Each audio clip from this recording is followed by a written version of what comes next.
السلام علیکم ورحمۃ اللہ وبرکاتہ۔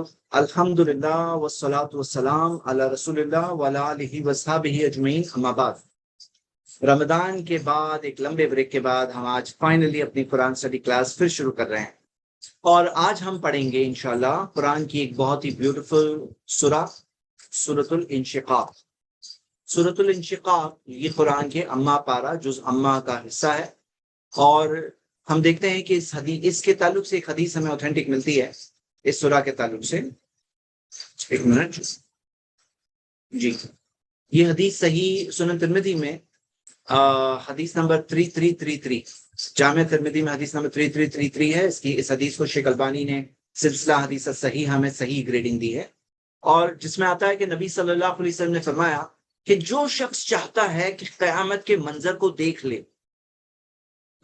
من سرہ ان ينظر الى یوم القیامہ کانہ رای عین، کہ جو چاہتا ہے کہ قیامت کے دن کو دیکھ لے جیسے کہ اپنی آنکھوں سے، حقیقی آنکھوں سے دیکھ رہا ہے، تو اسے چاہیے کیا چاہیے کہ فلیقرأ، اسے چاہیے کہ وہ پڑھے اذا الشمس کوورت، جو سورہ تکویر ہم پڑھ چکے ہیں، اذا السماء انفطرت جو سورہ انفطار ہم پڑھ چکے ہیں، واذا السماء انشقت جو سورہ انشقاق ہے جو آج پڑھ رہے ہیں۔ تو ہم یہ سورہ انشقاق کے تعلق سے قیامت کے دن کے مناظر، سین پورے اس سورہ کے اندر بیان ہے، اور اس سورہ کے تعلق سے ہم ایک اور چیز دیکھ لیتے ہیں اس سے پہلے کہ ہم آگے بڑھیں۔ تفسیر ابن کثیر میں امام ابن کثیر نے ذکر کیا ہے،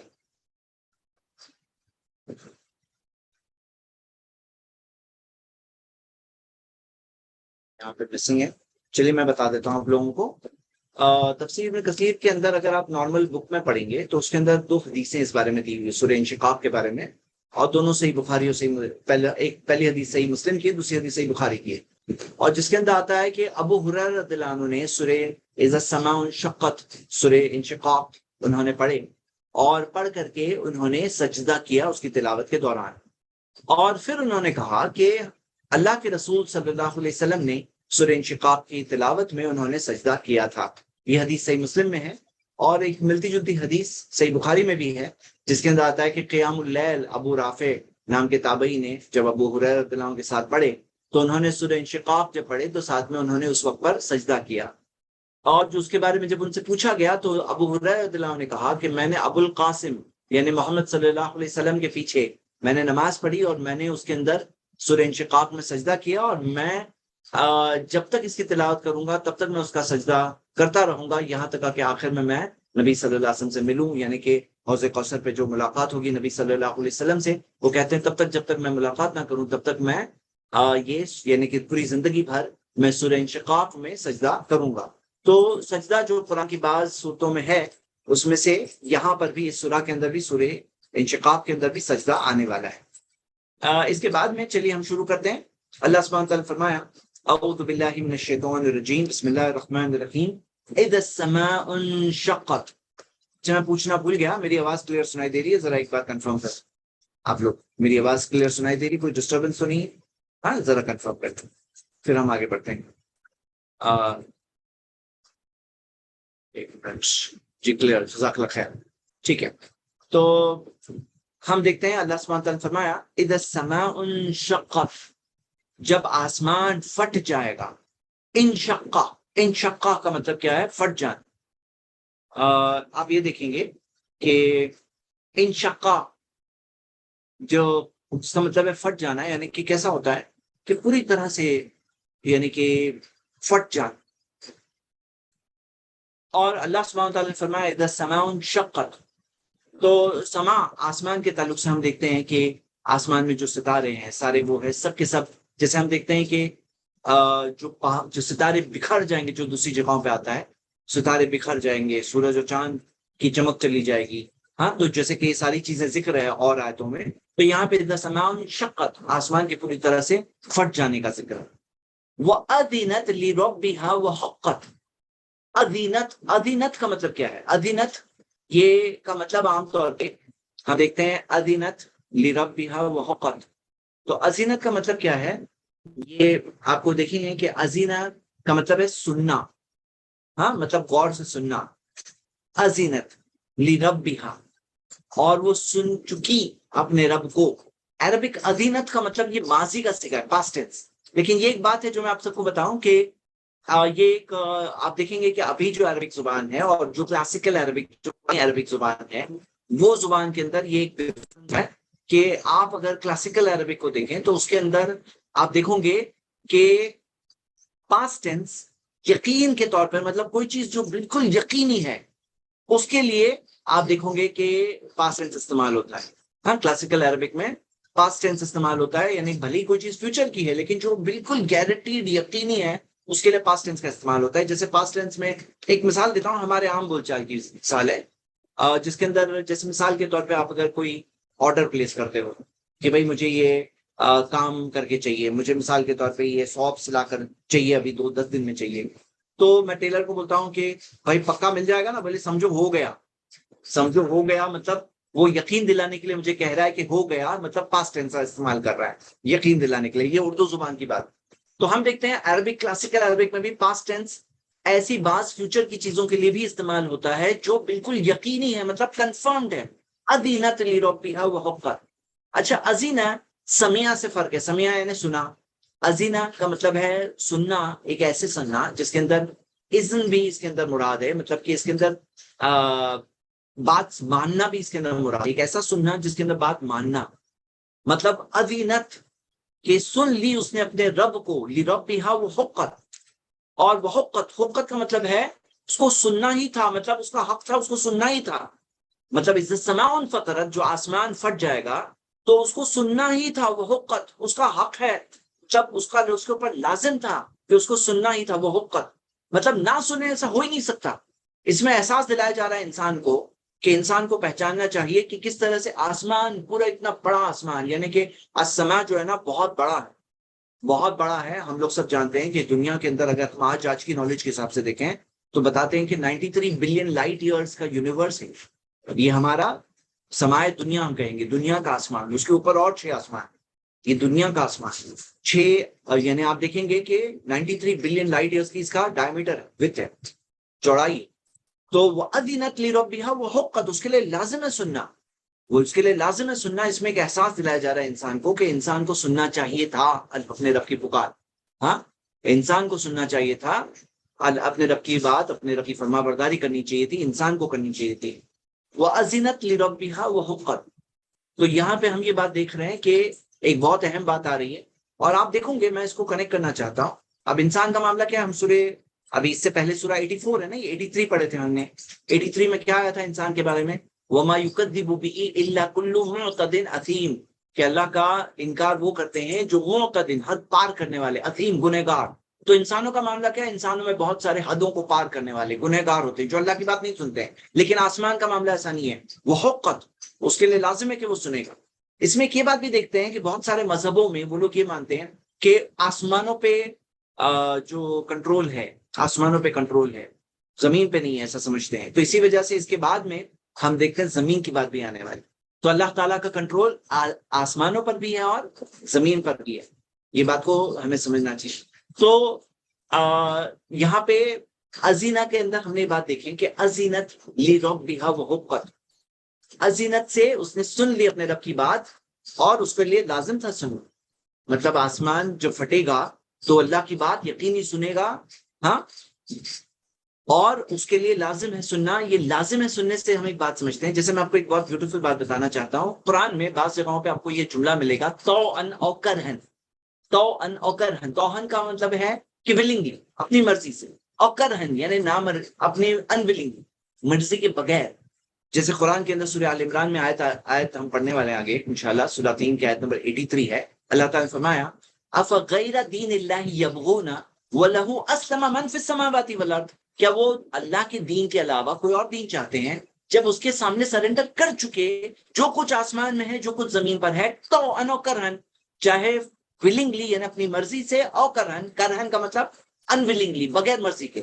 وَإِلَيْهِ يُرْجَعُونَ، اور اسی کی طرف واپس لوٹنا ہے. مطلب آسمانوں کو سننا ہے، اور اس میں کرہن جو دیا ہے، جیسے قرآن میں 3 آیتیں اس طرح کی، سورہ رعد میں بھی ہے، سورہ 13 کے آیت نمبر 15، وَلِلَّهِ يَسْجُدُ مَنْ فِي السَّمَاوَاتِ وَالْأَرْضِ، اللہ کے سامنے سجدہ کرتے ہیں جو کچھ آسمان میں زمین میں. تو انو کر، چاہے ولنگلی چاہے انولنگلی. وَظِلَالُهُمْ بِالْغُدُوِّ وَالْآصَالِ، ان کے سائے بھی سجدہ کرتے ہیں صبح اور شام۔ اور جیسے آسمان و زمین کو بنانے کی بات تھی تو آسمان و زمین کو کہا گیا ایتیا طوعا وکرہن، کیا آ جاؤ اپنی ولنگلی آؤ یا بغیر مرضی کے آؤ۔ تو قالتا اتینا طائعین، تو آسمان و زمین نے کہا کہ ہم فرما برداری سے آتے ہیں۔ یہاں پہ بات کیا ہے، پوائنٹ سمجھیے، پوائنٹ یہ سمجھیے کہ یہ جو آسمان و زمین نافرمانی کرے تو ہو ہی نہیں سکتا، وہ حقت لازم ہے اس کے لیے سننا، مطلب ہو ہی نہیں سکتا۔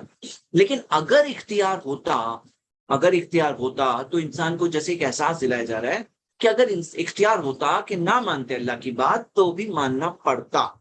اللہ تعالیٰ القہار، الجبار، جو زبردست طاقت والا، اس کی مرضی کے آگے کسی کی مرضی نہیں۔ وہ حقت، یہاں پہ احساس لاؤ، اس میں وہ حقت کے اندر احساس لاؤ کہ ہم کس کی بات کر رہے ہیں۔ جو لوگ اللہ کی نافرمانی کرتے ہیں تو کس کی نافرمانی کرتے ہیں، ان کے اندر یہ احساس ہونا چاہیے۔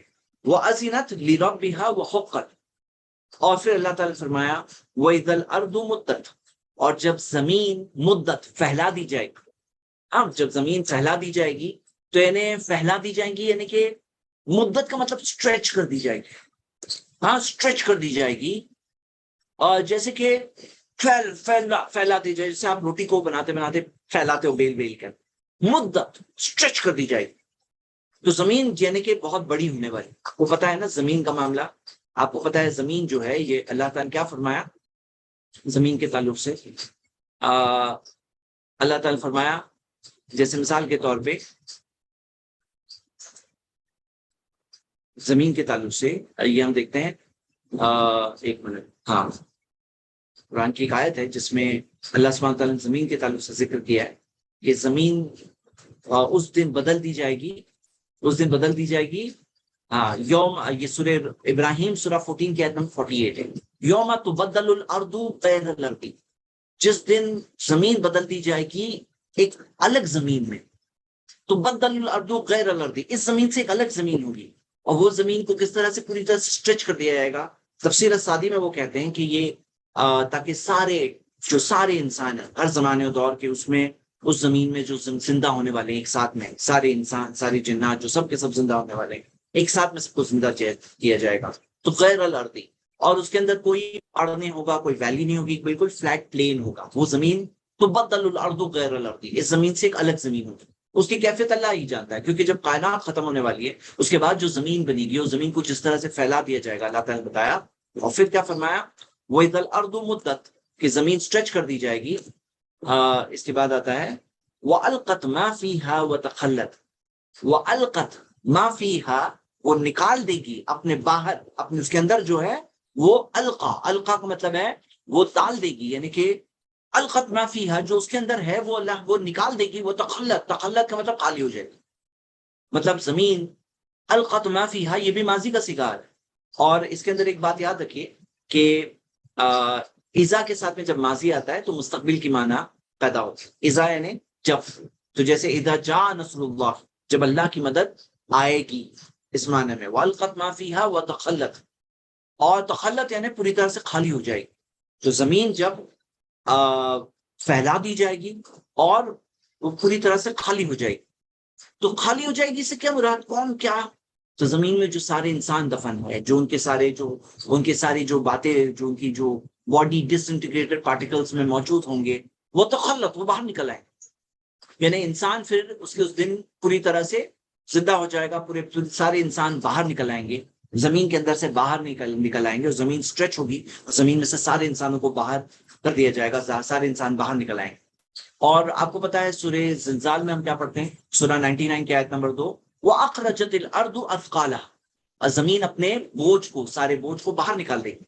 اب تو زمین کیا ہے، وَأَلْقَتْ مَا فِيهَا وَتَخَلَّتْ، قیامت کے دن کا منظر ہے، وَأَلْقَتْ مَا فِيهَا وَتَخَلَّتْ، اور پھر اللہ تعالیٰ نے فرمایا وَأَذِنَتْ لِرَبِّهَا وَحُقَّتْ، وہ سنے گی اپنے رب کو، اور حقت اس کے لیے لازم ہے کہ وہ سنے، لازم ہے اس کے لیے سنے، تو یہ اس کا حق ہے کہ اس سنے، اپنے رب کو سنے، اس جس نے اسے بنایا اس کی بات نہیں سنے گی کیا، تو زمین بھی سنے گی، آسمان بھی سنے گی۔ تو یعنی ہم نے اس میں وہ سوال کا، وہ بات کا بھی جواب دیکھا کہ جو لوگ سمجھتے ہیں کہ زمین کے پاس کنٹرول نہیں اللہ کا، جیسے گریک گاڈز کی کہانیاں سنتے ہیں لوگ کہ گریک گاڈز کا آسمانوں پہ کنٹرول ہے، زمین پہ نہیں، تو اللہ تعالیٰ نے بتایا کہ آسمان بھی سنے گا اللہ کی بات، زمین بھی سنے گی، اور آسمان پھٹ جائے گا، زمین پھیل جائے گی، اس میں سے سارے انسان، سارے معافی میں سے جو کچھ اس کے اندر ہے سب باہر نکل آئے گا۔ تفسیر سعدی میں انہوں نے ذکر کیا ہے، وہ کہتے ہیں کہ معافی وہ تخلت، اس کے اندر جو کچھ ہے، مطلب اس زمین کے اندر جو خزانے بھی ہے، زمین کے اندر جو ساری چیزیں سب باہر نکل آئیں گے، تب انسان دیکھ کے افسوس کرے گا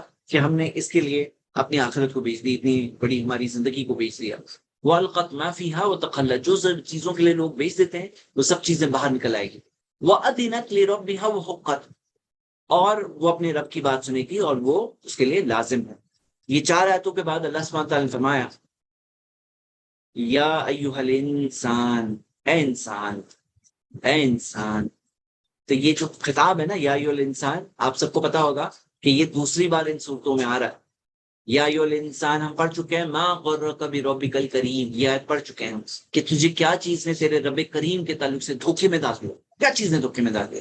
یہاں پہ ایک دوسرا میسج ہے، یا ایھا الانسان، اے انسان، انک کادح الی ربک کدحا، یقیناً تو کادح، تو محنت کرنے والا ہے، تو محنت کرتا ہے، الی ربک، اپنے رب کی طرف، کدحا، خوب محنت، فملاقی، تو پھر اس سے تو ملاقات کرے گا، مطلب تو اپنے رب سے ملاقات کرے گا۔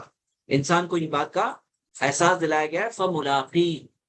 اب یہاں پہ جو کادح دیا ہے، محنت کرنے والا ہے، جو انسان محنت کرنے والا ہے، جیسے آپ دیکھو گے سورہ ولد میں ذکر ہے، سورہ 90 کی آیت نمبر 4، لقد خلقنا الانسان فی کبد، ہم نے انسان کو مشکل اور پریشانی میں بنایا ہے۔ اب دنیا میں ہر کوئی کچھ نہ کچھ کادح الی ربک قدحا فملاقی، اب یہ جو بات احساس دلایا گیا ہے کہ انسان جا رہا ہے، محنت کر رہا ہے، لیکن الی ربک، جا رہا ہے اپنے رب کی طرف، جا رہا ہے، بڑھ رہا ہے اپنے رب کی طرف، محنت کر رہا ہے، لیکن جا رہا ہے کس طرف؟ الی ربک، تو اپنے رب کی طرف واپس جانے کے وقت کی طرف ہی آ رہا ہے نا۔ ہم سب کو احساس ہونا چاہیے کہ ہم سب جو بھی کر رہے ہیں بڑھ رہے ہیں ہمارے آخری مقام کی طرف، قبر کی طرف، جو مریں گے اور پھر قیامت کے دن زندہ ہونا ہے، الی ربک قدحا فملاقی، جو مرنے کے بعد زندگی ہے، وہ زندگی میں جو روح، جب دوسرا سور پھونکا جائے گا اور تب انسان پوری طرح سے اپنی روح اور جان کے ساتھ پوری طرح سے زندہ ہو جائیں گے قیامت کے دن۔ الی ربک قدحا فملاقی، فملاقی کے اندر 2 تفسیریں ہمیں ملتی ہے، ابن کثیر نے دونوں تفسیریں ذکر کی ہے۔ فملاقی کی ایک تفسیر یہ ہے جس کے اندر ہے فملاقی، کہ تم اس سے ملاقات کرنے والے ہو، تو اس سے مراد کیا ہے کہ تم کرنے والے ہو، کس سے ملاقات کرنے والے ہو؟ ہی سے، ہی جو ضمیر ہے، جو پروناؤن ہے ہی، تو فملاقی اس کے اندر یہ ہے، ایک تفسیر یہ آتی ہے کہ یہ اپنے رب سے ملاقات کرنے والے ہو، اپنے رب سے ملاقات کرنے والے ہو، تو فملاقی، تو یہ ہو گئی پہلی تفسیر۔ اور دوسری تفسیر یہ ہے فملاقی، یعنی تمہاری جو کوششیں ہیں اس سے تم دیکھنے والے، اس کا کیا انجام ہے، فملاقی۔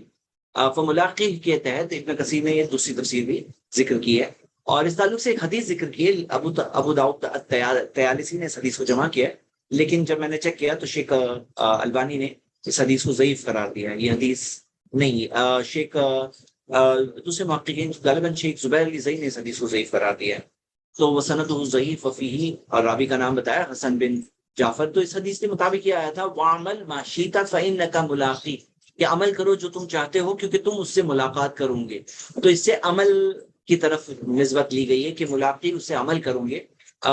تو یہ ہم دیکھتے ہیں کہ یہ جبریل نے نبی صلی اللہ علیہ وسلم سے کہا، حدیث سندن ضعیف ملتی تو ہم اس سے تفسیر نہیں لیتے ہیں، لیکن ہم یہ دیکھتے ہیں کہ جو ہی ضمیر سے مفسرین دونوں طرف گئے ہیں کہ کس طرف، فملاقی۔ اب ہم کیا سمجھیں؟ ہم دونوں باتیں سمجھ سکتے ہیں، ان الی ربک قدحا فملاقی، کہ تم ملاقات کروں گے اپنے رب سے اور ملاقات کروں گے، دونوں باتیں بھی صحیح ہیں، کیونکہ ہم دیکھتے ہیں کہ جب یہ چیزوں کی وضاحت نہیں ہوتی اور دونوں امکانات ہوتے ہیں تو دونوں باتیں ہمارے سامنے رکھی گئی ہے، دونوں باتیں اپنی جگہ پہ صحیح ہے، کہ ہم اپنے کوششوں سے جو کام ہم کرتے ہیں اس سے دیکھیں گے، قدحن جو محنت کرتے ہیں، کوشش کرتے ہیں، کیا کر رہے ہیں؟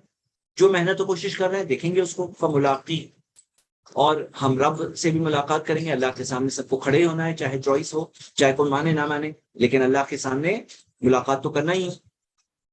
پھر اللہ تعالیٰ نے فرمایا فَأَمَّا مَنْ أُوتِيَ كِتَابَهُ بِيَمِينِهِ، پھر وہ جسے اپنی کتاب اپنے داہنے ہاتھ میں، سیدھے ہاتھ دی گئی، تو دائیں ہاتھ میں جسے دی جاتی ہے اس کا کیا معاملہ ہے؟ اس کا کیا معاملہ ہے؟ اور آپ جانتے ہو کہ یہ کتاب کے تعلق سے، حساب کے تعلق سے باتیں آ چکی ہے، جو ہم پچھلی اس کے اندر پڑھ چکے ہیں۔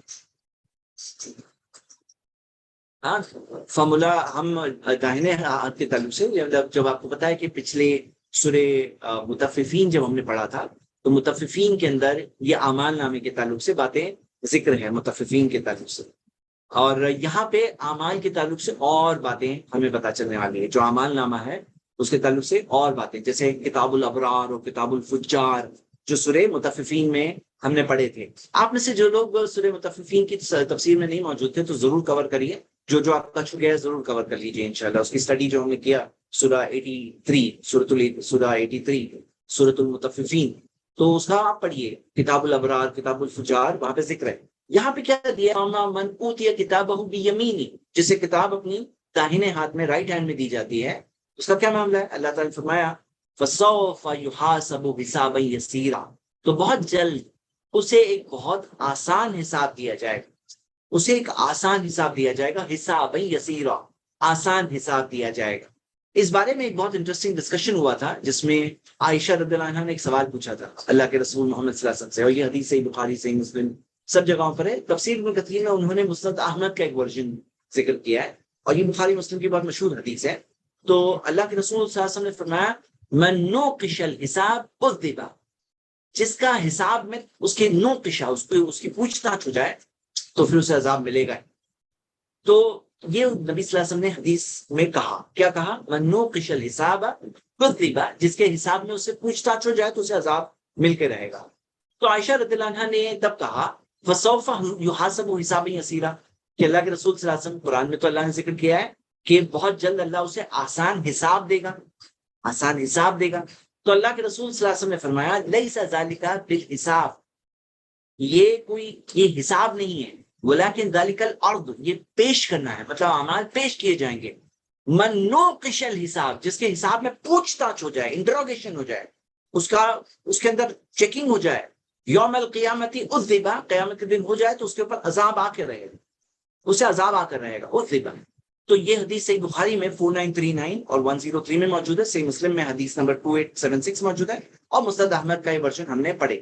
تو یہاں پہ کیا پتہ چلتا ہے کہ میرے بھائیوں، ہم لوگ یہ دنیاوی اعتبار سے بھی دیکھتے ہیں. ایک ہوتا ہے کہ پیش ہوتا ہے، ایک ہوتا ہے کہ چیکنگ اور اسکروٹنی میں آ جائے تو پھر پکڑے جاتے ہیں. اسکروٹنی میں اتر ہے بات کہ بھئی کچھ تو نکالنا ہے، تو پھر کوئی کچھ نکال ہی لیتا ہے. تو یہاں پہ آپ یہ دیکھیے کہ اللہ سبحانہ تعالیٰ نے کس کے تعلق سے کہا فسوف یحاسب حسابا یسیرا، کہ اس کا ایک آسان حساب ہوگا. کس کا؟ جس کی کتاب اسے داہنے ہاتھ میں ملے گی، یعنی کہ اس کے اعمال میں زیادہ اعمال ہوں گے، اچھے اعمال ہوں گے، بھاری اعمال ہوں گے، تو اس کی کتاب اس کے سیدھے ہاتھ میں ملے گی. تو اس کو سیدھے ہاتھ میں ملنے کے بعد کیا ہوگا؟ فسوف یحاسب حسابا یسیرا. یہ آسان حساب کیا ہے؟ حدیث میں ہم دیکھتے ہیں نبی صلی اللہ علیہ وسلم ایکسپلینر آف دا قرآن حدیث جو ہے تفسیر ہوتی ہے قرآن. تو حساب یسیرا کا مطلب ہے کہ اس کے اعمال بس پیش ہوں گے. اب کیا اس کے اعمال میں کچھ کمیاں نہیں ہو سکتی ہے؟ ہاں ہو سکتی ہے. اس کے اچھے اعمال زیادہ ہے، لیکن کیا کچھ کمیاں نہیں ہیں؟ کمیاں ہو سکتی ہے، کچھ چیزیں ہو سکتی ہیں. حساب یسیرا اللہ تعالیٰ اسے دیں گے، آسان حساب دیں گے. اور یہ بات ہم سب کو سمجھنا ہے، یہ اللہ کی رحم ہے. دیکھیے دو سسٹمز ہے قیامت کے دن. ایک ہے بائے اللہ فضل، اللہ کے فضل سے، اور ایک ہے اللہ کے انصاف سے.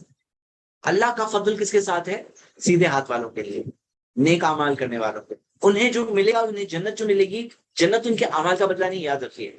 جنت اعمال کی وجہ سے ہے، لیکن اللہ کے فضل کی وجہ سے، فضل کا معاملہ ہے. لیکن جو برے کام کیے ہوئے، جن کے گناہ زیادہ معاملہ ہے، ان کے ساتھ اللہ کا انصاف کا معاملہ ہے. یعنی فضل اور انصاف، یہ دو چیزیں قیامت کے دن ہوگی.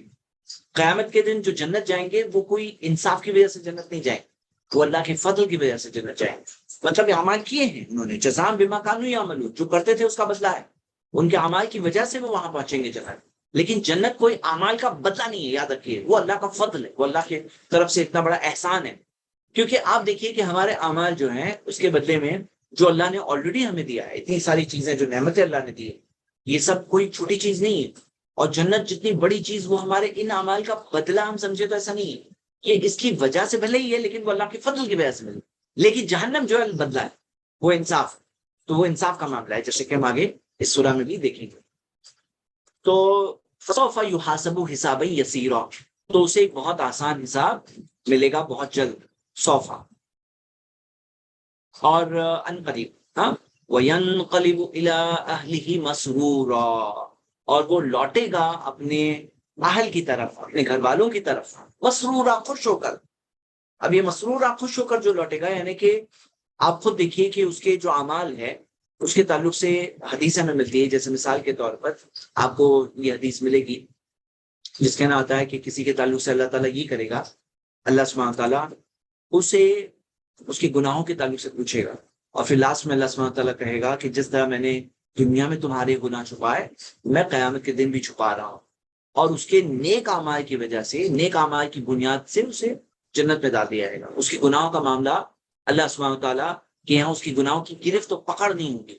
تو اللہ تعالیٰ نے فرمایا کہ یہ کیا ہے؟ داہنے ہاتھ والوں کا معاملہ ہے، جن کے پاس ایمان بھی ہے، عمل بھی ہے، اور ان کے اچھے اعمال زیادہ ہے. داہنے ہاتھ میں ان کو اپنا حساب ملنے والا ہے. تو اللہ سبحانہ تعالیٰ نے ان کے تعلق سے یہ ذکر کیا ہے، وَيَنْقَلِبُ إِلَىٰ أَهْلِهِ مَسْرُورًا. یہ اہل کا جو ذکر ہے، فیملی کا جو ذکر ہے. اب فیملی کے پاس آپ کو پتا ہے قیامت کے دن، تو ہم نے یہ باتیں پڑھی ہیں کہ قیامت کے دن جو مجرمین ہیں ان کے تعلق سے علماء بتاتے ہیں، تفسیر میں آتا ہے کہ کمپیریزن کریے، ایکسکیوز می، کمپیریزن کریے کہ مجرمین یوم یفر المرء من اخیہ، ایک شخص بھاگے گا اپنے بھائی سے، وہ امیہ و ابیہ، اپنی والدہ سے، اپنے والد سے، وہ صاحبتہ و بنی، اپنی بیوی سے، اپنے بچوں سے. ہر کسی کو خود کی فکر ہوگی. تو یہ بات ہے قیامت کے دن کا ایک منظر یہ ہے. لیکن جب فیصلہ ہو گیا اور جنت پہنچ گئے تو جنت کے اندر کیا ہوگا؟ یہاں پہ آ رہا ہے وَيَنْقَلِبُ إِلَىٰ أَهْلِهِ مَسْرُورًا، وہ اپنے گھر والوں کے پاس جائے گا خوش ہو کر. جیسے آدمی خوش ہوتا ہے تو کس کو سب سے پہلے بتاتا ہے؟ گھر والوں کو بتاتا ہے. تو وہ گھر والوں کے پاس جا کر کہے گا، بتائے گا کہ دیکھو کتنی خوشی کی بات ہے، الحمدللہ مجھے جنت مل گئی. يَنْقَلِبُ إِلَىٰ أَهْلِهِ مَسْرُورًا. مفسرین بتاتے ہیں کہ اس میں یہ بات کی بھی دلیل ہے کہ اس کے گھر والے جو ہیں وہ اس کے ساتھ ہوں گے جنت سے. مطلب گھر والوں کو الگ الگ نہیں رکھا جائے.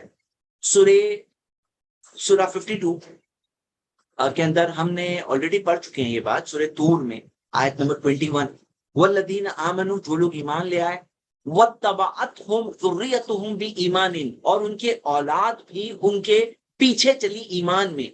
مطلب جو ایمان لے آئے ان کی اولاد نے بھی ایمان میں ان کا ساتھ دیا. الحقنا بہم ذریتہم، ہم ان کے اولاد کو ان کے ساتھ ملا دیں گے. وما التناہم من عمل، اور ان کے اعمال میں سے کچھ بھی کمی نہیں کریں. مطلب کوئی بھی چیز کا ان کو محروم نہیں کیا جائے. من عملہم من شیء، کچھ بھی نہیں. کل امرئ بما کسب رہین، کہ ہر شخص کو جو اس نے کیا اس کے گروی رکھا جائے گا. تو ہم یہ دیکھتے ہیں کہ یہاں پر اللہ سبحانہ تعالیٰ نے سورہ 52 سورہ طور کی آیت نمبر 21 میں جو ذکر کیا کہ الحقنا بہم ذریتہم، اللہ ان کی اولاد کو ان کے ساتھ ملا دے گا. مطلب جو نیک کام کرنے والے ہیں نا ان کے ساتھ ان کی اولاد کو اللہ تعالیٰ ملا دے گا. یہ بہت پیاری سی بات کی گئی ہے. اور پھر ساتھ میں یہ بھی ذکر ہے وما التناہم من عملہم من شیء، کہ ان کے اعمال میں سے کوئی چیز سے محروم نہیں کیا جائے گا. کیا بات نکلتی ہے یہاں پہ؟ یہاں پہ یہ بات نکلتی ہے کہ سب کو ساتھ میں ملا دیا جائے گا، ان کے اعمال میں کوئی کمی نہیں کی جائے گی. بہت بڑی بات، بہت بڑی بات ہے. مطلب آپ یہ بات غور کریں کہ آپ اس بات پر غور کریں کہ ان کے اعمال میں کمی نہیں ہوگی. اس کا مطلب کیا ہے؟ ایک تو ملا دیا جائے گا، اور اعمال میں کمی نہیں ہوگی. اس کا کیا مطلب ہے؟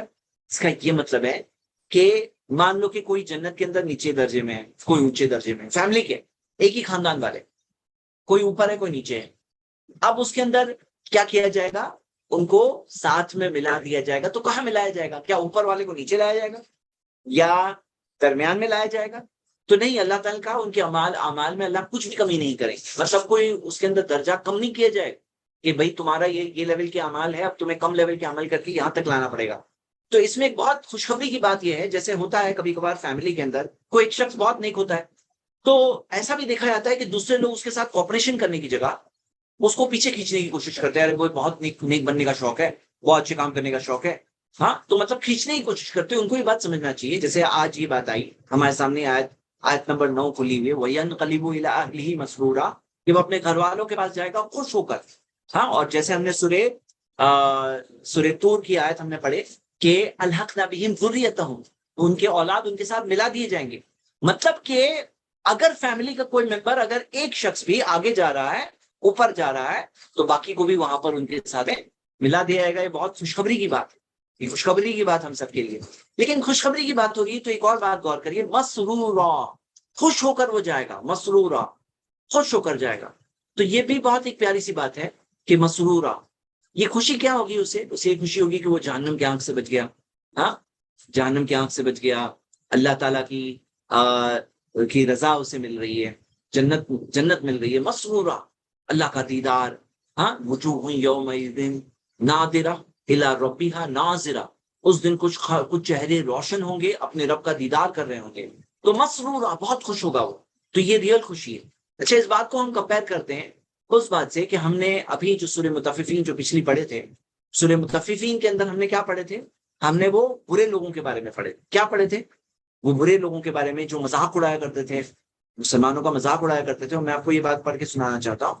ہم نے کیا پڑھے تھے؟ ان الذین اجرموا، یقیناً وہ لوگ جو جرم کرتے ہیں، کانوا من الذین آمنوا یضحکون، وہ ایمان والوں پر ہنستے ہیں، ہاں، وَإِذَا مَرُّوا بِهِمْ يَتَغَامَزُونَ، اور جب ان کے پاس سے گزرتے ہیں تو مذاق اڑاتے ہوئے ایک نظریں اس طرح سے، یتغامزون یعنی کہ چڑھاتے ہوئے ہنستے۔ وَإِذَا انقلبوا إِلَى أَهْلِهِمْ انقلبوا فَكِهِينَ، اور جب اپنے گھر والوں کے پاس واپس جاتے ہیں تو فقیہین کا مطلب ہوتا ہے جیسے کہ ہنستے ہوئے، ہاں، یا مذاق اڑاتے ہوئے۔ فقیہین، مسلمانوں کا، ایمان والوں کا، دیکھو یہ لوگوں کو، دیکھو یہ لوگ کیسے ہیں، فقیہین۔ اب یہ لوگوں کا معاملہ ایسا تھا دنیا میں، اور پھر کیا ہے یہاں پہ ایمان والوں کا معاملہ ہے، کیا ہے؟ وَيَنْقَلِبُ إِلَىٰ أَهْلِهِ مَسْرُورًا۔ ہاں، کتنی پیاری بات ہے کہ ہم یہ چاہتے نہیں چاہتے کہ ہم اپنے گھر والوں کے ساتھ، فیملی کے ساتھ ہم پہنچیں، جنت پہنچیں، اور وہاں پہ گھر والے بھی جنت میں ہیں، اور ہم جا کر ان کو خوشی کے ساتھ یہ خبر سنائیں، کتنی بڑی بات ہوگی۔ تو یہ ہمیں کرنا چاہیے، اور ہمیں اس بات کی طرف، اس چیز کی کوشش کرنا چاہیے۔ وَيَنْقَلِبُ إِلَىٰ أَهْلِهِ مَسْرُورًا۔ اللہ سے دعا، اللہ ہم سب کو یہ سعادت، یہ خوبصورت چیز اللہ تعالیٰ ہمیں عطا فرمائے کہ ہم بھی پہنچے جنت، اور ہمارے فیملی ممبرس بھی جنت پہنچے، اور ہم بھی جائیں اپنے گھر والوں کے پاس خوش ہو کر کہ الحمدللہ، دیکھو میرا حساب، مجھے داہنے ہاتھ میں کتاب ملی ہے، ہاں، اور حساب یسیر، آسان حساب ہوا ہے الحمدللہ، اور جنت پہنچ کر کے اپنے گھر والوں کے ساتھ خوشی کے ساتھ بتائیں ينقلب الى اهله مسرورا۔ سبحان اللہ۔ ہاں، آگے ہم پڑھتے ہیں، اللہ تعالیٰ نے فرمایا اب دوسری سائڈ، واما من اوتی کتابہ وراء ظہرہ، وہ جسے اپنی کتاب وراء ظہرہ، اپنی پیٹھ کے پیچھے دی جائے گی، پیٹھ کے پیچھے۔ تو ہم دیکھتے ہیں کہ ان کے اصحاب الشمال ہے، یہ بائیں ہاتھ میں دی جائے گی، تو بائیں ہاتھ میں تو ہوگی، لیکن فردر تفصیل کیا ہے کہ وہ پیٹھ کے پیچھے بائیں ہاتھ میں دی جائے گی، وراء ظہرہ، پیٹھ کے پیچھے ان کو اپنے بائیں ہاتھ، لیفٹ ہینڈ میں، الٹے ہاتھ میں دی جائے گی ان کا اعمال۔ اللہ تعالیٰ ان کے بارے میں کیا بتایا کہ جو لوگوں کو کتاب دی جاتی ہے، جس کو کتاب دی جاتی ہے وراء ظہرہ، فسوف یدعو ثبورا، بہت جلد، ان قریب وہ پکارے گا، ثبورا، ثبور یعنی بہت ہی سخت لفظ ہے، ہلاکت، یدعو ثبور، یدعو ثبورا، وہ پکارے گا، ہاں، بلائے گا، ثبورا، کہ مجھے ہلاک کر دو، مجھے ختم کر دو، مجھے ختم کر دو۔ اور اگر آپ ثبورا کے تعلق سے ہم دیکھیں تو ثبورا ورڈ قرآن میں ہمیں حقیقت میں صرف دو جگہوں پہ ملتا ہے، ہاں، ثبورا، ایک سورہ فرقان کے اندر ہم یہ آیتیں دیکھیں گے، سورہ فرقان کے اندر، اور دوسرا سورہ انشقاق کے اندر ثبورا آپ دیکھ رہے ہیں۔ سورہ فرقان کے اندر آپ یہ دیکھ رہے ہیں وَإِذَا أُلْقُوا مِنْهَا مَكَانًا ضَيِّقًا، جب انہیں جہنم کی آگ میں تنگ جگہ میں ڈال دیا جائے گا، مقرنین، جکڑے ہوئے تنگ جگہ میں ڈالا جائے گا، دعاؤ ہنالک ثبورا، وہ پکاریں گے وہاں پر، دعاؤ، پھر سے یہ دعاؤ یہاں پہ آتا ہے، پکاریں گے وہاں پر، ہنالک ثبورا، کہ وہ پکاریں گے کہ ہمیں موت دے دو، ہمیں ختم کر دو، یہ پکاریں گے۔ لا تدعو، ان سے کہا جائے گا لا تدعو اليوم ثبورا واحدا، اس دن ایک ہلاکت مت مانگو، وَادْعُوا ثُبُورًا كَثِيرًا، بہت ساری ہلاکتیں مانگو۔ مطلب ایسا کام کر کے آئے یہ لوگ، ایسا کام کر کے آئے ہیں کہ جہنم کی آگ کے اندر وہ چاہیں گے کہ وہ مرے، ختم ہو جائے، یہ سب ختم ہو جائے، لیکن حساب اللہ تعالیٰ بتلا دے گا، یہ حساب ہے ان کا، یہ ان کے کام تھے ایسے، انہوں نے ایسے چوائسز کی زندگی کے اندر۔ زندگی امتحان ہے، اس کا رزلٹ نہیں آئے گا کیا امتحان ہوگا اور پھر اس کا انجام نہیں آنے والا ہے؟ تو انجام آنے والا ہے، پہچانو حقیقتوں کو۔ یدعو ثبورا، یدعو کے اندر ہم دیکھتے ہیں ندا اور دعویٰ کے اندر فرق ہوتا ہے۔ ندا ایک عام چیز ہے، ندا، اور دعویٰ خاص ہوتی ہے، یعنی کہ اگر میں کہتا ہوں ارے کوئی مدد کرو تو یہ ہے ندا، اور اگر میں کہتا ہوں ارے بھائی مدد کرو، یہ ہوئی دعویٰ۔ تو یدعو کا مطلب یہ خاص پکاریں گے، یدعو ثبورا، ہاں، یدعو ثبورا، تو یعنی وہ خاص پکاریں گے، فلاں کو پکاریں گے، فرشتوں کو پکاریں گے، کہ فرشتوں کو کہیں گے کہ ہمیں ہلاکت مل جائے، ہمیں ختم ہو جائے ہم، ثبورا، اللہ تعالیٰ کو پکاریں گے، یدعو ثبورا۔ تو فسوف یدعو ثبورا، کاریں گے وہ لوگ کہ ہمیں ہلاکت مل جائے. اللہ اکبر، اللہ ہم سب کی حفاظت کرے. وَيَصْلَىٰ سَعِيرًا، اور انہیں جہنم کی آگ میں، بھڑکتی ہوئی آگ میں، سلگتی ہوئی آگ میں، یسلا داخل کر دیا جائے گا، جلا دیا جائے گا، جلایا جائے گا. یسلا سعیرا، اللہ اکبر، یسلا سعیرا. تو اللہ تعالیٰ نے فرمایا انہو، کیا وجہ تھی دیکھیے، انہو کان فی اہلہ مسرورا، اس سے پہلے وہ اپنے گھر والوں کے ساتھ ہی مسرورا، بہت خوش رہا کرتا تھا. اب یہ کمپیرزن ہو رہا ہے مسرورا اور سورہ، ہم اس سے پہلی والی سورہ میں اس کی ڈیٹیلز بھی پڑھ چکے ہیں کہ کیا بات تھی مسرورا. اور کیا معاملہ ہے، انہو ظن ان لن یحور، کہ وہ یہ گمان میں تھا، انہو ظن، وہ یہ گمان میں تھا، سمجھتا تھا، ان لن یحور، کہ وہ نہیں لوٹایا جائے گا. مطلب کوئی بندے کے بعد زندگی نہیں، بس جو دنیا ہے لے لو لے لو لے لو. ان لن یحورا، کہ وہ اللہ کے پاس لوٹایا جائے گا، ایسا کچھ نہیں کہ اللہ کے پاس لوٹایا جائے گا. اس کا کوئی ایمان و عقیدہ نہیں تھا اس چیز کے بارے میں، اللہ کے بارے میں نہیں تھا، قیامت کے دن کے بارے میں نہیں تھا.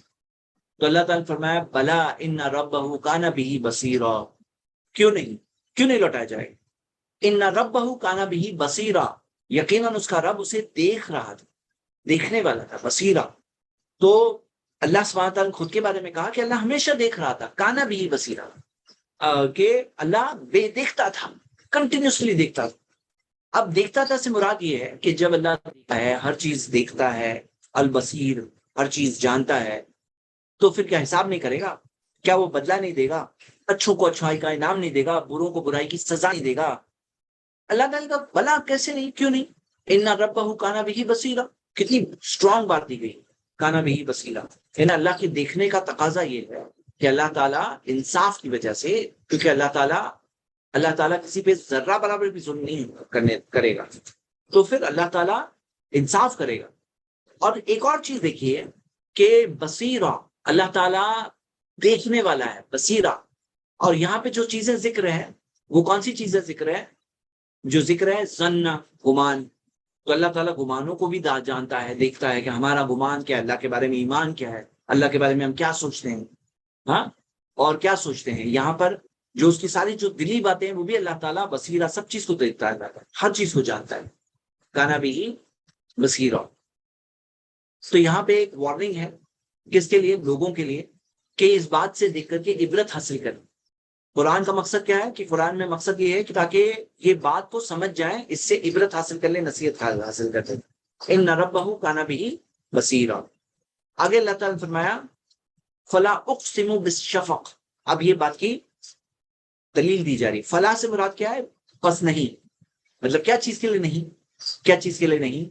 جو یہ سمجھتا ہے نا کہ اللہ یحور، کہ اللہ تعالیٰ کے پاس نہیں لوٹائے جائیں گے، اور اللہ تعالیٰ کوئی حساب نہیں کرے گا، قیامت قائم نہیں ہوگی، حساب کا بدلہ نہیں ملے گا، جنت جہنم کچھ نہیں ہے. تو اللہ تعالیٰ نے اب اس کی دلیل میں، اس کے جواب میں اللہ تعالیٰ نے کہا فلا اقسم بالشفق، میں قسم کھاتا ہوں شفق کی. شفق کیا ہے؟ شفق کیا ہے؟ شفق کے تعلق سے آپ کو سلف میں ایک بہت بڑی جماعت ابن کثیر نے ذکر کیا ہے کہ علی ابن عباس، عبادہ بن سامت، ابو ہریرہ اور کئی سارے ساروں کے بارے میں آتا ہے، ابن عمر، کئی ساروں کے بارے میں آتا ہے کہ وہ لوگ سب نے کہا شفق کا مطلب ہے جو رات کے اندر جو آندھے، جو آسمان میں جو لالاس ہوتی ہے، جو ریڈشنس ہوتی ہے، وہ شفق ہے. اور اس بارے میں ایک حدیث بھی ہے، اللہ کے رسول صلی اللہ علیہ وسلم نے فرمایا وقت المغربی ما لم یغب الشفق، کہ مغرب کا وقت تب تک ہے جب تک شفق نہ ختم ہو جائے. تو شفق کسے کہتے ہیں؟ جو رات میں ٹوائلائٹ ہوتی ہے، یا جسے اردو میں کیا کہیں گے، شفق ہی کہتے ہیں اردو میں. ہاں، قسم ہے شفق کی، تو شفق ہی کہتے ہیں، اردو میں بھی یہ لفظ ہے موجود، شفق. تو جو ٹوائلائٹ جسے کہتے ہیں، جو سرخی ہوتی ہے، مطلب سورج ڈوبنے کے بعد بھی سورج کی جو روشنی باقی رہتی ہے، تو اللہ تعالیٰ نے اس شفق کی قسم کھائی. اور جب اللہ سبحانہ تعالیٰ کوئی چیز قسم کھاتے ہیں تو اللہ سبحانہ تعالیٰ اس کی اہمیت بھی بتاتے ہیں، اور جس چیز کے لیے قسم کھائی گئی ہے اس چیز کی دلیل بھی یہاں پہ موجود ہوتی ہے.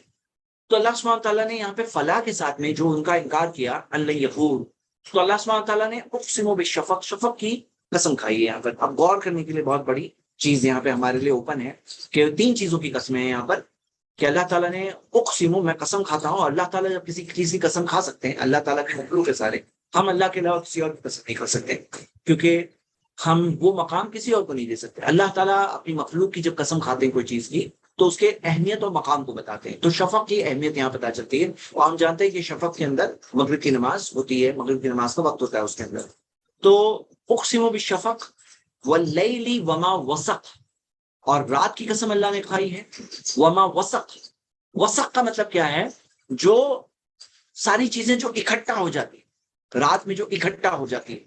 جیسے مثال کے طور پہ انسان بھی باہر ہوتے ہیں رات میں، اپنے گھروں میں واپس آتے ہیں. جانور ہوتے ہیں اپنے بلوں میں واپس آتے ہیں، اپنے گھروں میں واپس آتے ہیں. وما وسق، جو ستارے، جیسے ہم دیکھتے ہیں قتادہ کا قول ہے، وہ کہتے ہیں کہ جو ستارے جو چمکتے ہیں، ہاں، اور جو جانور جو واپس آتے ہیں اکٹھا ہو جاتے ہیں، ہاں، تو وسق. اور اکرما کا کہنا ہے کہ اندھیری کی وجہ سے جو ساری چیزیں جو واپس آتی ہیں اپنی جگہ پر، اس سے مراد کیا ہے؟ وما وسق، جو ساری چیزیں اکٹھا ہوتی ہیں، واپس آتی ہیں. تو اللہ تعالیٰ نے اس چیز کا بھی ذکر کیا ہے، جو لوگ جو واپس آنے کا بھی ذکر کیا ہے، اور شفق کا ذکر کیا ہے، وسق واللیل وما وسق. پھر اللہ تعالیٰ نے فرمایا والقمری، والقمری اذا اتسق، اذا اتسق. تو اور چاند کی قسم کھایا اللہ تعالیٰ نے، چاند کی قسم. اذا اتسق، اتسقا کا مطلب کیا ہے؟ اتسقا یتسقو. تو ابن عباس کہتے ہیں کہ اس کا مطلب یہ ہے والقمر اذا اتسق، کا مطلب یہ ہے، ابن کہتے ہیں کہ جب وہ اتسقا مطلب واپس پورا مکمل ہو جاتا ہے، کمپلیٹ ہو جاتا ہے، یعنی فل مون ہو جاتا ہے. الحسن، حسن بصری کہتے ہیں کہ جب وہ مل کر کے پورا فل مون، جب چاند جو پوری فل مون ہو جاتا ہے. اور قتادہ رحمہ اللہ کہتے ہیں کہ جب چاند نے اپنی سائیکل پوری کر لی، ہاں، والقمر اذا اتسق. تو یہاں پہ ہم یہ دیکھ رہے ہیں کہ چاند کا اللہ تعالیٰ نے، چاند میں فل مون جو ہوتا ہے، 14ویں کا چاند کیا کہتے ہیں ہم یہاں پہ اسے کیا کہتے ہیں؟ تو وہ چاند جو فل مون ہوتا ہے اللہ تعالیٰ نے اس کی قسم کھائی ہے. تو پہلے تو اللہ تعالیٰ نے قسم کھائی ہے کس چیز کی؟ شفق کی. پھر رات کی، اور رات جو اکٹھا کرتی ہے. اور پھر چاند کی. سٹیجز میں دیکھو، شفق یعنی دن ختم ہوا، شفق آئی، رات آئی، رات میں سب اکٹھا ہوتے ہیں جو واپس آتے ہیں اپنی جگہ پر. اور پھر یہاں پہ چاند کا ذکر آ رہا ہے، چاند کا ذکر آ رہا ہے. اور پھر اللہ تعالیٰ نے 3 چیزوں کے بعد میں فرمایا، کیا فرمایا؟ لَتَرْكَبُنَّ طَبَقًا عَنْ طَبَقٍ، یقیناً تم ضرور چلو گے، تم ضرور سوار ہوگے. سوار ہونا ہے، رکیبہ یرکبو، سوار ہونا. لَتَرْكَبُنَّ، تم یقیناً سوار ہوں گے. طَبَقًا عَنْ طَبَقٍ، ایک حالت سے دوسری حالت، ایک حالت سے دوسری حالت میں تم یقیناً سوار ہوں گے. طبقاً عن طبق. تو طبقاً عن طبق کے بارے میں کیا آتا ہے؟ صحیح بخاری کی حدیث ہے، عبداللہ بن عباس کہتے ہیں کہ لَتَرْكَبُنَّ طَبَقًا عن طبق، حدیث نمبر 4940 ہے. وہ کہتے ہیں حالم بعد حال، ایک حال کے بعد دوسرا حال. جو تمہارا ایک حال کے بعد دوسرا حال ہوتا ہے، جیسے ہم دیکھتے ہیں کہ ماں کی کوکھ کے اندر سٹیجز میں بچہ آگے بڑھتا ہے، پھر پیدا ہوتا ہے، بیبی ہوتا ہے، سٹیجز میں آگے بڑھتا ہے، بچہ ہوتا ہے، کھانے پینے لگتا ہے، بیٹھنے لگتا ہے، دوڑنے لگتا ہے، ٹین ایجر بنتا ہے، جوان نوجوان ہوتا ہے، پھر عمر بڑھتی ہے، مڈل ایج میں پہنچتا ہے، پھر آگے آگے بوڑھا ہوتا ہے. طبقاً عن طبق، لَتَرْكَبُنَّ طَبَقًا عن طبق، ایک ہی سٹیج میں نہیں رہتے ہو. اس میں ایک بات ہے انسان کے احساس کے لیے، کہ انسان کو یہ بات سمجھنا چاہیے کہ کیسے انسان جو ہے نا طبقاً عن طبق، سٹیجز کے بعد سٹیجز میں آگے بڑھتا ہے. ہاں، سٹیجز کے بعد سٹیجز میں آگے بڑھتا ہے. ہمارے کنٹرول میں نہیں ہوتا ہے کہ ہم ایک ہی سٹیج میں رہ جائیں، ہمیں آگے بڑھتے رہنا ہے. اب آدمی کیا ہے، عمر آگے بڑھ رہی ہے، نوجوان تھا، ابھی عمر آگے بڑھ رہی ہے، بلیو نہیں ہو رہا ہے اسے کہ ایسا ہو رہا ہے، لیکن ہے، ہو رہا ہے. بوڑھا ہو رہا ہے، بال سفید ہو رہے ہیں، جسم کمزور ہو رہا ہے، اس کی خوبصورتی جو تھی جوانی کی وہ جا رہی ہے. تو یہ ساری چیزیں جو ہے یہ طبقاً عن طبق، ایک حالت کے بعد دوسری حالت. لَتَرْكَبُنَّ، تم یقیناً سوار ہوں گے. اس میں ایک بات ہے، انسان کو احساس ہونا چاہیے. کیا چیز کا احساس ہونا چاہیے؟ جس طرح سے ایک سٹیج کے بعد دوسرے سٹیج جاتے ہو، جس طرح سے ہم دیکھتے ہیں کہ شفق، رات، اور چاند نکلتا ہے، فل مون آتا ہے، مون کے بھی سٹیجز ہوتے ہیں. تو طبقاً عن طبق، سٹیجز کے بعد سٹیجز ہوتے ہیں. وہ چیز آگے بڑھنی ہی ہے، وہ بڑھنی ہے. لَتَرْكَبُنَّ، یقیناً تم آگے بڑھو گے. طبقاً عن طبق، یہ احساس ہے. ہم چیزوں کو دیکھ سکتے ہیں، اس کے اندر چینجز دیکھ، ہمارے اپنے آپ کو دیکھ سکتے ہیں کہ ہم بڑھ رہے ہیں. تو کیوں یہ بات نہیں سمجھ سکتے ہیں کہ ہم جس کے پاس سے آئے تھے اسی کے پاس واپس جائیں گے؟ وہ سٹیج بھی ہے. اور وہ سٹیج کے اندر جس میں ہم جوان ہمیشہ نہیں رکھ سکتے اپنے آپ، بچہ اپنے آپ کو نہیں رکھ سکتے. کہتے ہیں کاش میں بچہ ہوتا، نہیں ہوتا ہے. بچے بچپن گیا، اب پھر سے بچے نہیں بننے والے. جوانی آئی، بوڑھے ہو گئے، طبقاً عن طبق.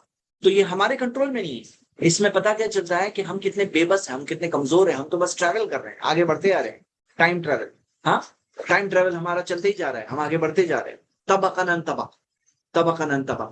اچھا اس کو کمپیئر کریے کہ آگے پچھلی چیز جو ہم نے پڑھے تھے، جو 2 قسموں سے، وہاں سے ہم سٹارٹ کیے تھے ہم نے جو سورہ کو. تو آپ یہ دیکھیے کہ آسمان اور زمین کا اللہ تعالیٰ نے ذکر کیا کہ زمین بھی کیسے آگے بڑھے گی، اس کے سٹیجز ہوں گے. آسمان کس طرح سے پھٹ جائے گا، ہاں ختم ہوئے نا، اینڈ سٹیج ہے. اور زمین اس طرح سے پھیل جائے گی، اور کس طرح سے سارے وہ باہر نکل آئیں گے. ہاں، اور پھر اللہ تعالیٰ نے کیا فرمایا کہ اللہ سبحانہ کیا فرمایا، قادحن الی ربک قدحا فملاقیہ. یہ قدحا فملاقیہ کو ہم کمپیئر کرتے ہیں طبقاً طبق سے، کہ تم اسٹرگل کرتے جا رہے ہو. ہر سٹیج کا اپنے اسٹرگل، بچے کا اپنے اسٹرگل ہوتا ہے، اس کو کیسے بھی چلنا ہے. ہاں، اس کو کیسے بھی کرال کرنا ہے، پھر چلنا ہے اس کو. ایک سٹیج کے بعد قادحن الی ربک قدحا، اسٹرگل کرتے جا رہے ہیں. الی ربک، جا رہے اپنے رب کی طرف. یہ بات کو سمجھ لو، تم بڑھتے جا رہے ہو طبقاً طبق، الی ربک بڑھتے جا رہے ہو، اپنے رب کی طرف بڑھتے جا رہے ہو. فملاقیہ، ہاں، تو اس سے ملاقات ہو کر رہے گی، اس سے ملاقات ہو کر رہے گی. اور اللہ سبحانہ تعالیٰ انصاف یقیناً کرے گا. جب دیکھ رہا ہے اللہ تعالیٰ پورا انصاف کرے گا. اچھا ایک بات میں آپ کو بتا دوں، ایک بات بہت امپورٹنٹ ہے کہ جب ایزا آتا ہے، ایزا، تو ایزا کے بعد میں جب یہ ہوگا، تو جب یہ ہوگا تب کیا، جیسے جب یہ ہوگا، یہ جو شروعات ہوئی نا، اذا السماء انشقت، جب آسمان پھٹ جائے، وَأَذِنَتْ لِرَبِّهَا وَحُقَّتْ وَإِذَا الْأَرْضُ مُدَّتْ، جب زمین پھیلا دی جائے گی، ہاں پھیلا دی جائے گی. تو جب یہ ہوگا تب کیا، وہ ذکر ہی نہیں ہے، وہ ذکر نہیں ہے.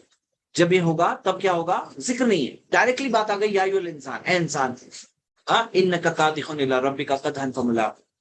تو یہ چیز جو یہاں ذکر نہیں ہے وہ انڈرسٹوڈ ہے، وہ انڈرسٹوڈ ہے، کیونکہ اس سے پہلے ہم نے جو صورتیں پڑھے ہیں اس میں وہ چیزیں ذکر ہے نا. اذا السماء انفطرت واذا الکواکب انتثرت، اس کے میں کیا آیا تھا آگے، واذا البحار فجرت واذا القبور بعثرت. پھر کیا آیا تھا، علمت نفس ما قدمت واخرت.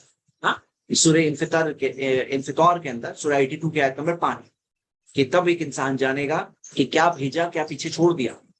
اور اذا سے یہ بات، یہ انڈرسٹوڈ بات آ رہی ہے، انڈرسٹوڈ آ رہی ہے. یعنی کہ کبھی کبھار دیکھو، یہ بھی پوئٹک بیوٹی ہوتی ہے کہ ہر چیز انگلی پکڑ کے بتایا نہیں جاتا ہے، انڈرسٹوڈ باتیں ہوتی ہیں. یہ عربک کے اندر، قرآن کی بلاغت کے اندر یہ بیوٹیفل چیز ہے.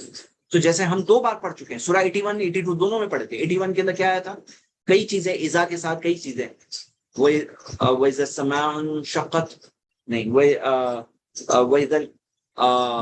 جو سورہ انشقاق، ہم نے سورہ تکویر پڑھے تھے. تو تکویر کے اندر لاسٹ میں کیا آیا تھا، علمت نفس ما احضرت. تب ایک انسان جانے گا ما احضرت، کہ اس نے کیا بھیجا، اس کا کیا حاضر ہے. وہ احضرت شارٹ میں تھا، سورہ 82 میں اور ڈیٹیل میں، اور سورہ 84 میں ذکر ہی نہیں. سورہ 82 میں کیا آیا، علمت نفس ما قدمت واخرت، کیا آگے بھیجا، کیا پیچھے چھوڑ دیا، کیا کام کیا، کیا موقع چھوڑ دیا. واخرت، یہ چیز سب پتا چلے گا. ما احضرت، ما وہ حاضر ہے، تب جانے گا انسان. مطلب کیے نا، ابھی کر رہے ہیں، کیا مل رہا ہے ہمارا فائنل کتنا ہے اکاؤنٹ میں، وہ قیامت کے دن ہی پتا چلے گا. اس لیے ہمارے لیے بہتر یہی ہے، زیادہ سے زیادہ جمع کرنے کی کوشش کرو. ہاں، زیادہ سے زیادہ آگے رہو، سب سے آگے بڑھو، سبقت حاصل کرو، سب سے آگے بڑھو. یہ بات ہمیں مل رہی ہے. تو یہ بات کو دیکھنے کے بعد اب ہمارے اس واپس جہاں پہ تھے، ہمارے 3 قسمیں کھا کر اللہ تعالیٰ نے فرمایا لَتَرْكَبُنَّ طَبَقًا عَنْ طَبَقٍ. پھر اللہ تعالیٰ فرمایا فَمَا لَهُمْ لَا يُؤْمِنُونَ، ان کا کیا معاملہ ہے، کیا ہو گیا، ان کیا معاملہ ہے، لا یؤمنون، کہ وہ ایمان نہیں لاتے. ایسا کیا ہے معاملہ کہ وہ ایمان نہیں لاتے، کیوں نہیں لاتے، کیا مانگا یار ہے سے؟ کیا یہ کہا جا رہا ہے چھوڑ دو، جاؤ جنگل میں، سب پیسہ تمہارا دے دو، کچھ مانگ رہے تم سے نہیں مانگ رہے نا، کیوں نہیں ایمان لاتے. ایمان تو دل کی بات ہے نا، تم دل کی بات ہے، تمہیں اللہ تعالیٰ دل کی بات پوچھ رہا ہے. لا یؤمنون، کیا معاملہ ہے، کیوں ایمان نہیں لاتے. وَإِذَا قُرِئَ عَلَيْهِمُ الْقُرْآنُ لَا يَسْجُدُونَ، اور جب قرآن ان کے سامنے پڑھا جاتا ہے، وَإِذَا قُرِئَ عَلَيْهِمُ الْقُرْآنُ لَا يَسْجُدُونَ، جب ان پر قرآن پڑھا جاتا ہے تو وہ سجدہ نہیں کرتے. کیا معاملہ ہے، کیوں سجدہ نہیں کرتے، مطلب کیوں سرنڈر نہیں کرتے. قرآن جیسا معجزہ ان کے سامنے، حقائق، دلائل، باتیں، لینگویج دیکھو اللہ کے کلام کے اندر کتنا اسٹرانگ، کتنا امفیٹک. یعنی ذرا بھی اس کے اندر کوئی ٹیڑھا پن نہیں ہے، کوئی گھما پھرا کے بات نہیں، سیدھی سیدھی بات. تو اللہ تعالیٰ کا جب قرآن ان پہ پڑھا جاتا ہے لا یسجدون، سجدہ نہیں کرتے ہو، کیا معاملہ ہے؟ کیوں ایمان نہیں لاتے؟ قرآن کے اندر اتنے سارے میریکلز ہیں، اتنے سارے معجزے ہیں، پیشن گوئیاں ہیں، چیلنجز ہیں، کتنے سارے. تو اللہ تعالیٰ نے کہا جب قرآن ان پہ پڑھا جاتا ہے لا یسجدون، سجدہ نہیں کرتے. تو یہاں پر ہم ایمان والے ہیں، ہم کیا کہتے ہیں اپنے اعمال سے کہ ہم سجدہ کرتے ہیں، ہم سجدہ کرتے ہیں. تو میں 1 منٹ 10 ہم کچھ سیکنڈز کا بریک لیتے ہیں، سجدہ کر لیتے ہیں اور پھر ہم کنٹینیو کرتے ہیں. اور جو لوگوں کا وضو بھی نہ ہو تو وہ بعد میں سجدہ کر لیں انشاءاللہ. تو سجدہ کر لیتے ہیں، کنٹینیو.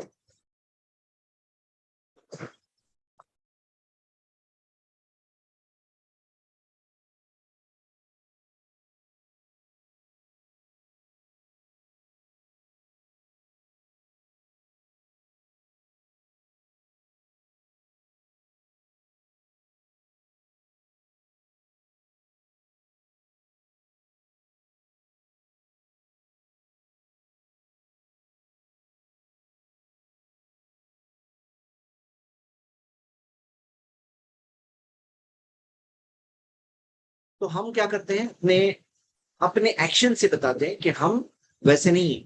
جو لوگ ایمان نہیں لاتے، قرآن پڑھا جائے سجدہ نہیں کرتے، تو ہم ویسے نہیں ہیں، ہم سجدہ کرتے ہیں. ہاں، ہم سجدہ کرتے ہیں. اوکے.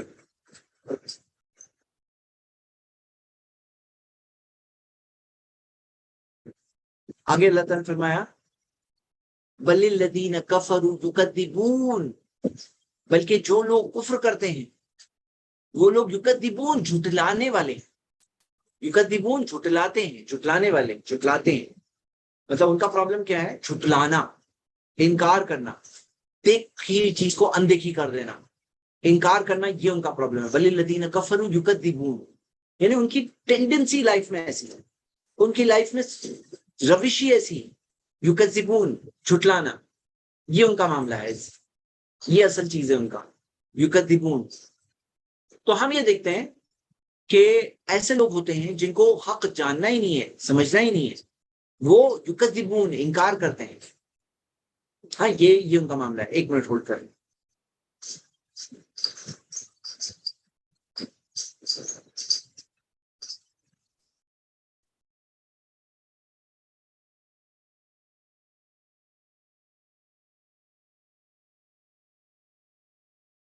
جی، ابن کثیر نے ایک بہت انٹرسٹنگ بات کہی ہے کہ ان کا معاملہ، ان کی جو کی روش ہے، جو ان کی چلنے والی جو سٹائل ہے، جو ان کے مینرزمز ہے، وہ یہی ہے کہ انکار، ہٹ دھرمی، مخالفت، حق کی مخالفت. تو اللہ تعالیٰ نے ان کے نیچر کو بتایا بل الذین کفروا یکذبون، جو انکار کرنے والے ہیں وہ یکذبون، وہ جھٹلانے والے ہیں، جھٹلاتے ہیں.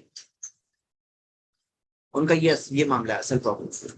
واللہ اعلم ما یوعون، ما یوعون کا مطلب کیا ہے؟ اللہ تعالیٰ جانتا ہے جو وہ اپنے اندر رکھے ہیں، جو ان کے دلوں میں کیا ہے، جو ان کے دلوں میں کیا ہے نا، وہ اللہ تعالیٰ جانتا ہے. مطلب اصل پرابلم کیا ہے نا، دل میں کیا ہے. بعض لوگوں کا معاملہ دل میں ایسا ہوتا ہے کہ حق طلبی نہیں ہوتی ہے، حق چاہیے ایسا نہیں، بس انکار ہے ان کے اندر. یوعون، جو دل میں سمیٹے ہوئے. تو جیسے فار ایگزامپل یوعون کے اندر آپ دیکھو گے کہ مثال کے طور پہ آپ کو پتا ہے یوسف علیہ السلام نے وعاء اخی، پیالہ، ان کے بھائی کا، جو اپنے بھائی کے بیگ میں انہوں نے جو پیالہ ڈالا. ایک یوعون مطلب جو اندر ہے پیالے میں، جیسے اندر ہوتا ہے نا کچھ، ابھی ایک گلاس میں پانی ہے، تو کیا ہے ہمارے اندر، وہ اللہ جانتا ہے. واللہ اعلم بما یوعون، اپنے اندر کیا رکھے ہوئے سب جانتا ہے اللہ تعالیٰ. یوعون فبشرہم بعذاب علیم، اللہ تعالیٰ نے کہا کہ ان کو بشرہم کا مطلب ہے خوشخبری دے دو. مطلب ایک طریقے سے، تنزیہ طریقے سے ان کو بتایا گیا. وبشرہم بعذاب علیم، ایک دردناک عذاب کی خبر دے دو، انہیں خبر دے دو. الا الذین آمنوا، یقیناً وہ لوگ جو ایمان لے آئے، سوائے ان کے جو ایمان لے آئے. کس کے لیے؟ جو کون بچے گا؟ ایمان لے آئے وہ لوگ بچے گا. وہ عملوا الصالحات، اور جو نیک کام کیے. لہم اجر غیر ممنون، ان کے لیے اجر ہے غیر ممنون. غیر ممنون کا مطلب جس کی کوئی اینڈنگ نہیں، جو خاتمہ نہیں ہے جس کا، مطلب ان کے لیے اجر کیسا اجر ہے؟ غیر ممنون، نہ رکنے والا اجر ہے، ہمیشہ ہمیشہ ان کو وہ اجر ملنے لگے گا۔ ابن عباس نے اس چیز کے بارے میں کہا کہ جو کبھی ڈکریز نہیں ہوگا، کبھی کم نہیں ہوگا، مطلب جنت کے اندر ایسا نہیں ہونے والا ہے کہ جنت کی کوئی نعمت کم ہوگی، وقت کے ساتھ کم ہوتی جا رہی ہے، وقت کے ساتھ اس کا اٹریکشن کم ہوتے جا رہا ہے۔ مجاہد اور دہات دونوں تابعی کہتے ہیں کہ غیر ممنون کا مطلب ہے بغیر میجر، مطلب اس کے اندر کوئی گنتی کر کے ایسا نہیں کہ تمہیں 10 دیے جا رہے ہیں، غیر ممنون، ان لمیٹڈ، غیر ممنون۔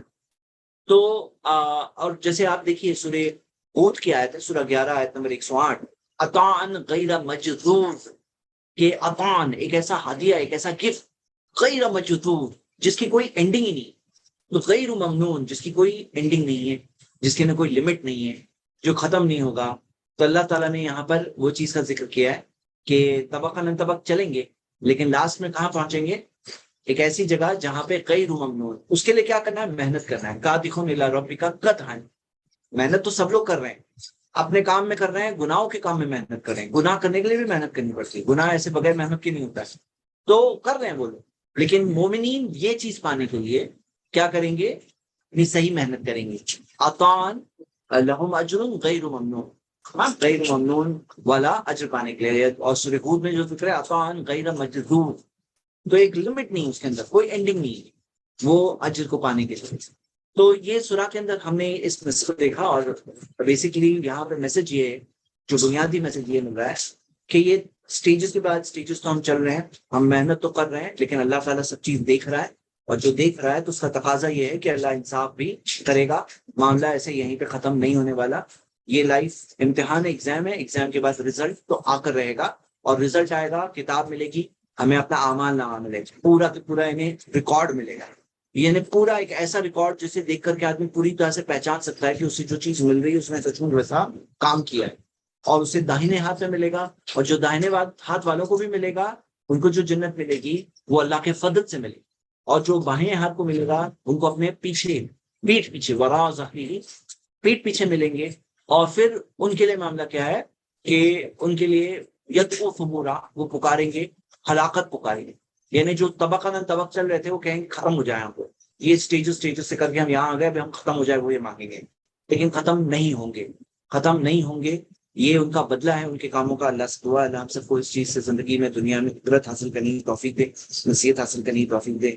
یہ سورہ کے اندر جو بات کہی گئی ہے اور نماز میں کثرت سے پڑھی جاتی ہے، سورہ عشاء میں، فجر میں کثرت سے سنائی دیتی ہے، تو ہم لوگوں کو اس میں بار بار وہ نصیحت حاصل کرنا چاہیے، اور اپنے آپ کو کریکٹ کرنا چاہیے، سدھارنا چاہیے۔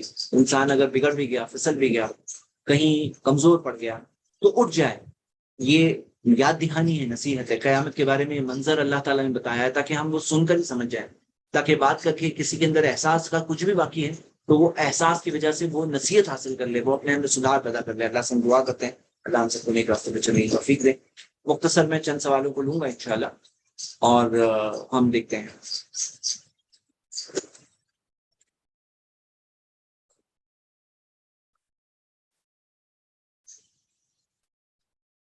کسی کو اگر ڈائریکٹلی پوچھنا ہے تو آپ اپنا ہاتھ بھی اٹھا سکتے ہیں۔ ایک منٹ۔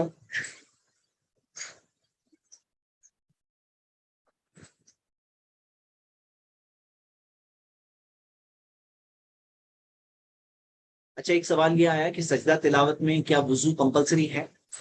تو اس بارے میں ایکچولی اختلاف ہے اسکالرز میں، اور بعض اسکالرز یہ کہتے ہیں، دو اوپینینز ہے اسکالرز میں، بعض اسکالرز یہ کہتے ہیں کہ وضو کمپلسری نہیں ہے سجدہ تلاوت کے لیے، وضو کمپلسری نہیں ہے، بعض اسکالرز کا کہنا ہے، اور بعض کہتے ہیں کہ نہیں کمپلسری ہے۔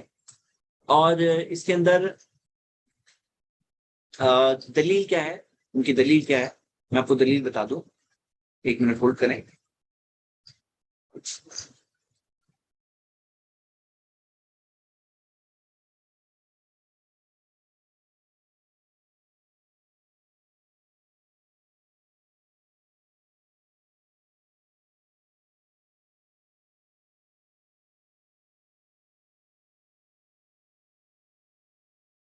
ٹھیک ہے، دلیل ابھی فی الحال مجھے نہیں مل رہی ہے دونوں کے دلائل کیا ہے، لیکن اختلاف ہے، اور کہا جاتا ہے کہ زیادہ اسٹرانگر ویو یہ ہے کہ وضو کرنا کمپلسری نہیں ہے، یہ زیادہ اسٹرانگر ویو کہا جا رہا ہے دلائل کی روشنی میں، اللہ نوز بیسٹ. میں نے بات ذکر کر دی، یہ میرے یہاں تک میرے پاس انفارمیشن.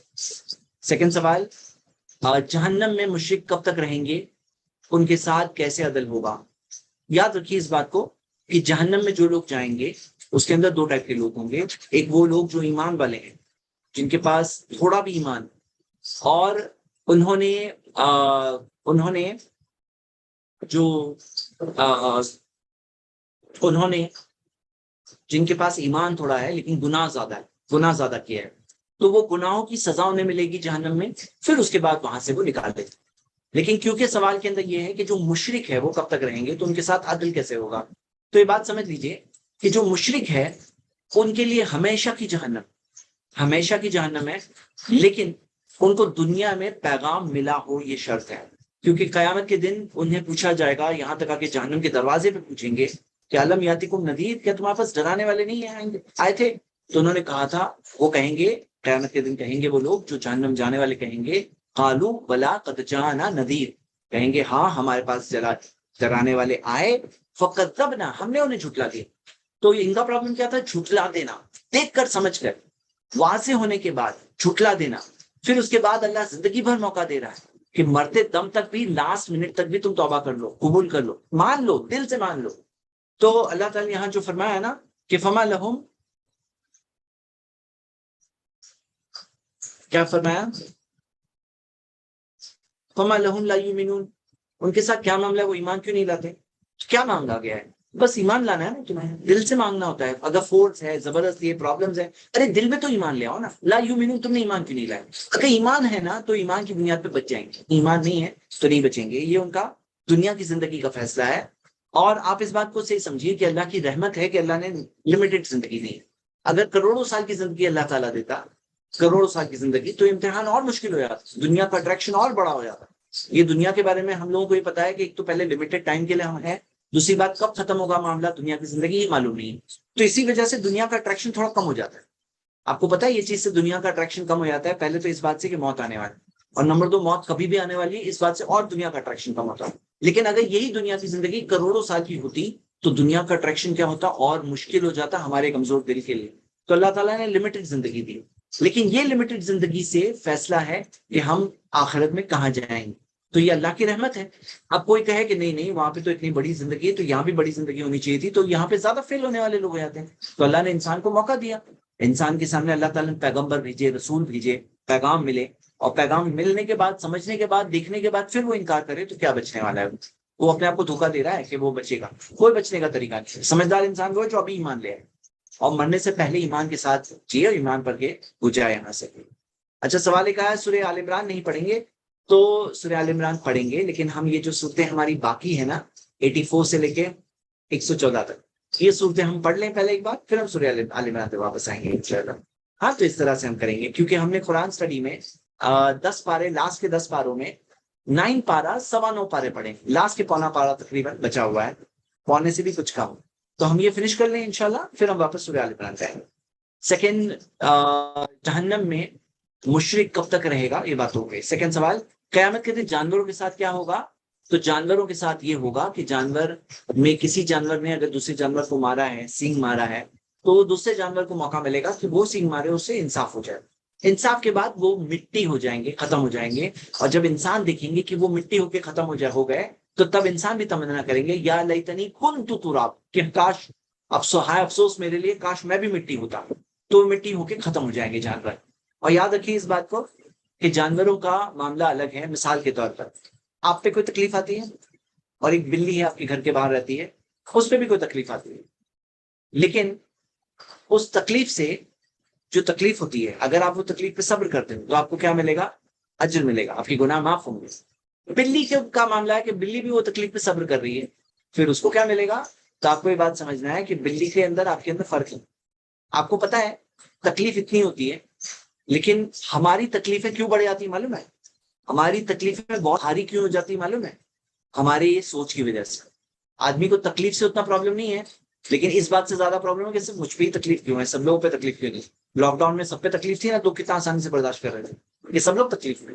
تو وہ بڑی بڑی تکلیف بھی آسانی سے برداشت کر رہے تھے، جبکہ اتنی بڑی تکلیف اگر عام دنوں میں کسی پہ آ جائے تو وہ برداشت نہیں کرے گا اگر سب پہ تکلیف نہیں ہے. یعنی ہم تکلیف سے جو بناتے ہیں اپنے دماغ سے، اس وجہ سے تکلیف کا وزن جو ہے نا ہمارے دماغ کو بہت بڑھ جاتا ہے.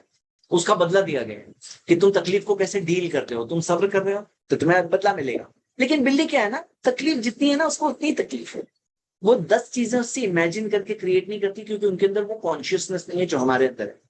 تو بلی میں ہم میں بہت بڑا فرق ہے، اور اسی وجہ سے ان کے لیے جہنم بھی نہیں ہے، ان کے لیے جنت بھی نہیں ہے. وہ اللہ کی مخلوق ہے، وہ لوگ سب زندہ ہے، جی رہے ہیں. ان میں انصاف ہوگا قیامت کے دن، اور پھر ختم ہو جائیں گے، مٹی ہو جائیں گے، ختم ہو جائیں گے. لیکن آپ اور میں یا تو جہنم جائیں گے یا تو جنت جائیں گے. سمجھ جائیے اس بات.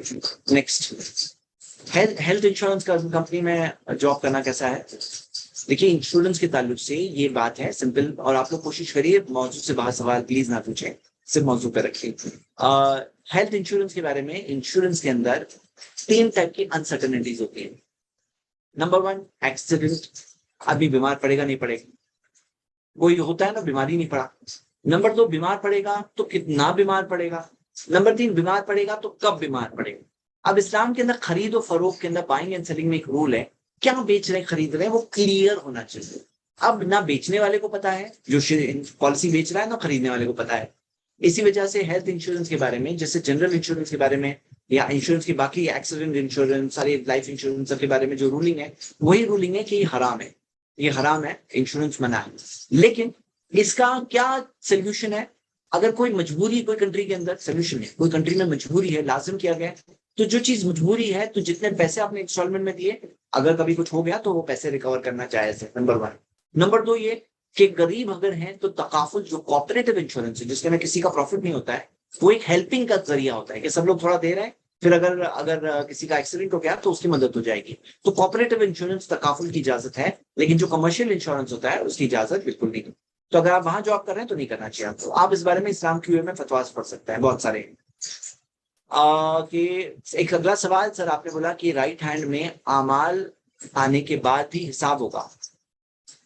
ہاں ہاں، جب حساب ہوگا تو اسے عذاب ہونے کے بعد ہی جنت میں جائیں گے. اس کا مطلب کیا ہے؟ دیکھیے اعمال نامہ ملے گا جب آپ کی بک آپ کو ملے گی نا، کہ یہ لو آپ کا book of deeds, result sheet نہیں ہے، یہ کتاب ہے. لیکن جو بک آف ڈیڈس، جو کتاب دی جائے گی، وہ جس ہاتھ میں دی جائے گی وہاں سے آدمی سمجھ جائے گا کہ میرا کیا ہونے والا ہے. اگر آپ کو رائٹ ہینڈ میں ملتی ہے تو پھر مطلب یہ ہے کہ آپ کے پاس بہت اچھے گڈ ڈیڈز ہیں آپ کے پاس، اور آپ کے اعمال نامے کے اندر آپ دیکھ سکتے ہو واؤ ماشاء اللہ اتنے سارے میرے پاس گڈ ڈیڈز ہیں، میں نے کیا تھا دنیا میں، آج وہ سب میرے سامنے موجود ہیں. اور سوفا یحاسب حساب یسیرا، اسے ایک آسان حساب ملے گا. یہ ایک پازیٹو چیز ملی کہ اس کے اعمال نامہ اسے سیدھے ہاتھ میں مل رہا ہے، یعنی اس کے پاس اعمال میں اچھائی، نیک اعمال کی بھاری ہے معاملہ. ایک اچھی سائن اسے ملی، ایک اچھی چیز ملی، اور پھر اس کے بعد ایک آسان حساب بھی ملا. لیکن جسے اپنے بائیں ہاتھ میں ملے، پیٹھ کے پیچھے ملے، تو پھر اس کو لیے وہی چیز ایک ہے کہ اسے پتا ہے کہ میں کیا کیا کام کر کے آیا ہوں، میں کتنے سارے برے کام کر کے آیا ہوں، اب کیا کروں گا. تو اسے پتا ہے کہ وہ برباد ہے انسان، اس کو پتا ہے. اور پھر جب جہنم کی آنکھ دیکھے گا تو کہے گا مجھے ہلاکت کیوں نہیں آ جاتی، میں مر کیوں نہیں جاتا. تو یہ بات ہم دیکھتے ہیں کہ حساب اس کے بعد کا سٹیج ہے. اعمال ملیں گے، اس کے بعد اعمال نامہ ملے گا ہاتھ میں، اس کے بعد حساب ہوگا. ہاں، تو ایک نشانی اللہ تعالیٰ نے دی. نیکسٹ، قرآن میں جو سزا عطا سے ادا کرنے کی کا صحیح طریقہ، سجدہ. اچھا، سجدہ ادا کرنے کا، سجدہ کرنے کا صحیح طریقہ کیا ہے؟ اللہ اکبر کہیں گے اور ڈائریکٹلی سجدے میں جائیں گے، اور پھر اٹھیں گے اللہ اکبر کہہ کر کے آپ سجدے سے باہر آ گئے. اگر آپ نماز میں ہو تو قیام تلاوت کرتے کرتے سجدہ تلاوت آ گیا، اللہ اکبر کہہ کر سجدے میں جائیں گے، پھر اللہ اکبر کہہ کر کے واپس اٹھ جائیں گے. اور اگر آپ نماز کے باہر ہو تو پھر ایسے ہی پڑھ رہے ہو تو اللہ اکبر کہہ کر کے آپ سجدے میں جاؤں گے اور اللہ اکبر کہہ کر کے باہر نکلیں گے. اس کی دلیل یہ ہے، اگر نماز کے اندر ہم دیکھتے ہیں تو نبی صلی اللہ علیہ وسلم ہر موومنٹ میں تکبیر کہا کرتے تھے، ہر موومنٹ میں تکبیر کہا کرتے تھے. اس وجہ سے یہ سجدے میں جانا بھی موومنٹ ہوا، اس وجہ سے یہ اس میں بھی آپ اللہ اکبر کہیں گے، جیسے کہ ہمیں یہاں پر دلیل ملتی ہے. اور نبی صلی اللہ علیہ وسلم نے ظاہر سی بات یہ کہا ہے، صلو کما رأیتمونی اصلی، اس طرح نماز پڑھو جس طرح تم نے مجھے نماز پڑھتے دیکھا ہے. جی، اگر 10 میں مجھے سوال سمجھ میں نہیں آ رہا ہے، سوری، ایک سوال ہے، شام کو سرخی سے مراد کیا؟ شفق؟ شام کی سرخی سے مراد شفق ہے، جی ہاں، ٹوائلائٹ، ٹوائلائٹ جو سورج کی روشنی تھوڑی باقی رہتی۔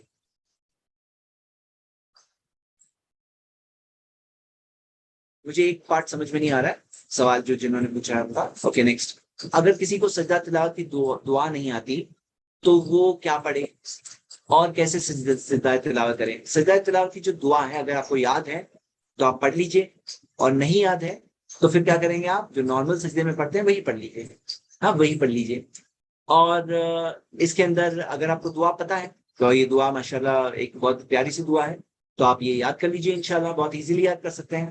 ہاں، اللہم لکا سجدت وبک آمنت ولک اسلمت، تین، اللہم لکا سجدت وبک آمنت ولک اسلمت، سجد وجہی للذی خلقہ، میں نے اپنے چہرے کو سجدہ کیا اس کے لیے جس نے سجدے کو، چہرے کو بنایا، وصورہ وشق سمعہ وبصرہ، اور شق جو اس کے اندر یہ اوپننگز دی، ہاں اوپننگز دی سننے کے لیے اور دیکھنے کے لیے، ہاں بحولہ وقوتہ، اس نے اپنی حرکت اور طاقت، ہاں اپنی طاقت سے، تبارک اللہ احسن الخالقین، بابرکت ہے وہ ذات جو بہترین خالق، بہترین بنانے والا۔ تو ہم یہ دیکھتے ہیں کہ یہ دعا ہے، اور یہ صحیح مسلم کی دعا ہے، صحیح مسلم میں حدیث نمبر 1290 میں موجود ہے، اور نبی صلی اللہ علیہ وسلم یہ کہا کرتے تھے سجدہ تلاوت کے اندر، سجدے کے اندر کہا کرتے تھے، سجدے کے اندر کہا کرتے تھے دعا۔ لیکن علی رضی اللہ عنہ کی حدیث میں ہمیں ملتا ہے کہ یہ چیز ہمیں ملتی ہے کہ اللہ کے رسول صلی اللہ علیہ وسلم کیا کرتے تھے۔ باقی ایک اور چیز ہے کہ جو سجدہ کے اندر جو عام، جو ہم سجدے کے اندر جو ساری دعائیں ہیں، جو ساری ثابت شدہ دعائیں ہیں، آپ وہ کر سکتے ہیں انشاءاللہ۔ باقی ایک اور ہمیں ملتا ہے علی رضی اللہ عنہ سے کہ اللہ کے رسول صلی اللہ علیہ وسلم سجدہ تلاوت میں وہی کہتے جو نماز کے سجدے میں کہتے، نماز کے سجدے میں کہتے وہی دعائیں کہتے ہیں۔ تو انہوں نے سجدہ تلاوت کر کے بتایا، یہ علی رضی اللہ عنہ سے ہمیں حدیث ملتی ہے، سنن ترمذی میں ہے، حدیث نمبر 528، تو یہ بھی آپ بات دیکھ سکتے ہیں انشاءاللہ۔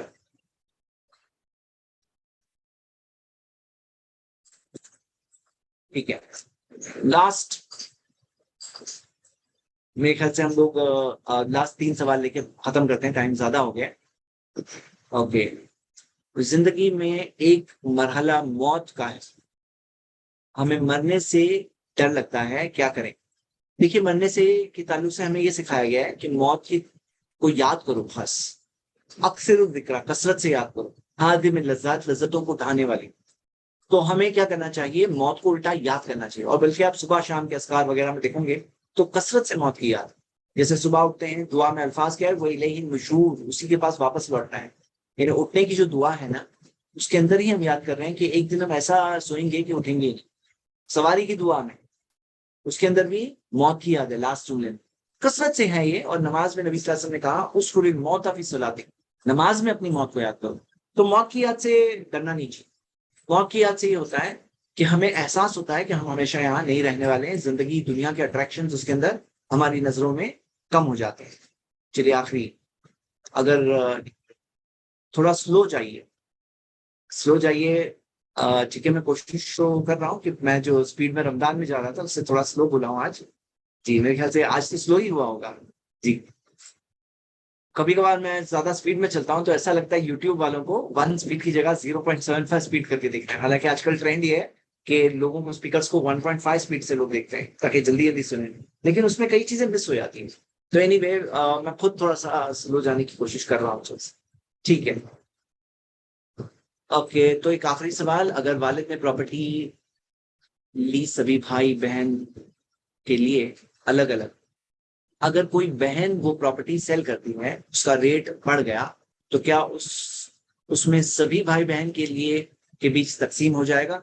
اگر بھائی نے، والد نے، کیونکہ نبی صلی اللہ علیہ وسلم نے فرمایا اتقوا اللہ وعدلوا فی اولادکم، اللہ سے ڈرو، اپنی اولاد میں انصاف کرو، تو اولاد میں انصاف کرنے سکھایا گیا۔ اب ایک باپ ہے جس نے اپنے بچوں کو، جیسے انہوں نے سوال میں پوچھا کہ سب بچوں کو پراپرٹی لے کے دی برابر برابر، پھر کیا ہوا کہ ایک کی پراپرٹی کا بھاؤ بڑھ گیا، وہ دے دیے نا، وہ ان کی ہو گئی۔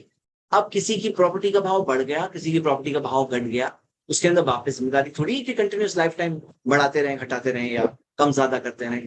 تو والد صاحب کی ذمہ داری وہ ہو گئی, انہوں نے انصاف کر لیے. اپنی اولاد میں انصاف کرو, نبی صلی اللہ علیہ وسلم نے فرمایا اللہ سے ڈرو, اپنی اولاد میں انصاف کرو. گفٹس کے اندر کہا تھا یہ واضح طور پہ, ایک صحابی نے آ کر نبی صلی اللہ علیہ وسلم سے کہا کہ میں اپنے فلاں بچے کو یہ ہدیہ دینا چاہتا ہوں, گفٹ دینا چاہتا ہوں, آپ اس میں گواہ ہو جائیں. نبی صلی اللہ علیہ وسلم نے کہا کیا تم نے باقی بیٹوں کو بھی دیا ہے, یہ باقی بچوں کو بھی دیا ہے؟ انہوں نے کہا نہیں دیا. تو نبی صلی اللہ علیہ وسلم نے کہا اللہ سے ڈرو اور وعدلوا فی اولادکم, اپنی اولاد میں انصاف کرو. تو اس سے پتا چلتا ہے کہ اگر گفٹ جو ہدیہ وغیرہ دیتے ہیں اس میں برابری کرنا چاہیے, انصاف کرنا چاہیے, ہمیں سب کے ساتھ میں انصاف کرنا چاہیے. تو اگر انہوں نے انصاف کیا اس کے بعد بڑھ گیا تو یہ ان کے نصیب کی بات ہے, اللہ نے ان کو جو دیا ہے الحمدللہ.